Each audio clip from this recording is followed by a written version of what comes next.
এখন যাওয়াই আছে মজুদদারের হাতে আছে। তো 27 টাকা রেটে যদি বিক্রি করি তো লোকসান হবে 500 থেকে 600 টাকা। কোনো কিনতে আসলে না আমরা কম বেশি। পেঁয়াজ, মরিচ ও ডিমের পর সেপ্টেম্বরের শুরুতেই অস্থির হয় আলুর বাজার। অথচ প্রতি বছর চাহিদার তুলনায় বেশি উৎপাদন হওয়ার পরও নিয়ন্ত্রণ করা যাচ্ছে না দাম। এই অবস্থায় হিমাগার ও খুচরা বাজারে দাম নির্ধারণের পর মাঠে নামে ভোক্তা অধিকার অধিদপ্তর।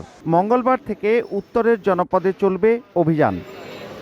দাম নির্ধারণ করার পরও বাজারে তা বাস্তবায়ন হয়নি এখনো।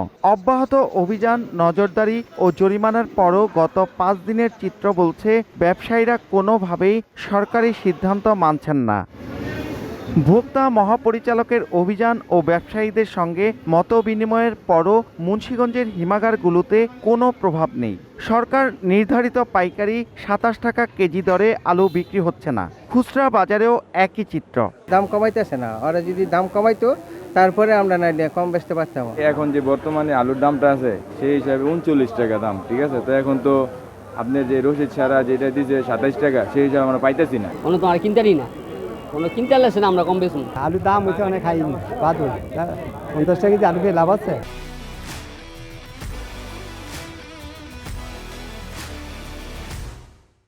মূলত মুন্সিগঞ্জের হিমাগার কেন্দ্রিক মজুদদার সিন্ডিকেটই সারা দেশের আলুর বাজার নিয়ন্ত্রণ করছে।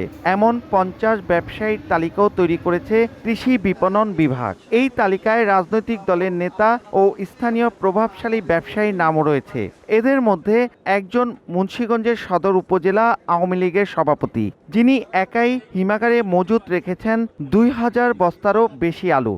সময় সংবাদের কাছে তা স্বীকারও করেছেন তিনি। 2-2.5 বস্তা আমার সম্ভবত আছে আর কি। এখন যাওয়াই আছে মজুদদারের হাতে আছে। তো তারা আস্তে আস্তে আলুগুলা ছাড়তেছে। এই ধরনের এই কালো আলুর ক্রাইসিসটা দেখা দিয়েছে। এদিকে গত শনিবার কারসাজির দায়ে মজুদদার রসরাজকে আটকের পর পুলিশে দিয়েছিলেন খোদ ভোক্তা অধিকারের মহাপরিচালক। তবে মুচলেকায় মুক্তি দেওয়ার পর সুর পাল্টেছে তারও। কৃষক ব্যস্ত এলে কিনতে হয় 1800 টাকা বস্তা, 1900 টাকা বস্তা।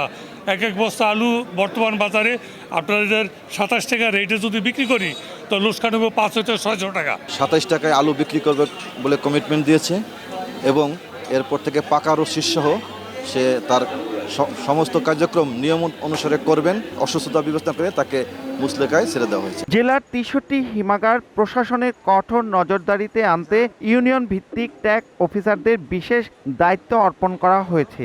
জেলায় এখন 2,23,000 মেট্রিক টন আলু মজুত আছে। কৃষি বিভাগের তথ্য বলছে দেশে বার্ষিক আলুর চাহিদা 85 থেকে 90 লাখ মেট্রিক টন, আর বছরে উৎপাদন হয় 1 কোটি মেট্রিক টনের বেশি। নাসির উদ্দিন উজ্জ্বল, সময় সংবাদ, মুন্সিগঞ্জ।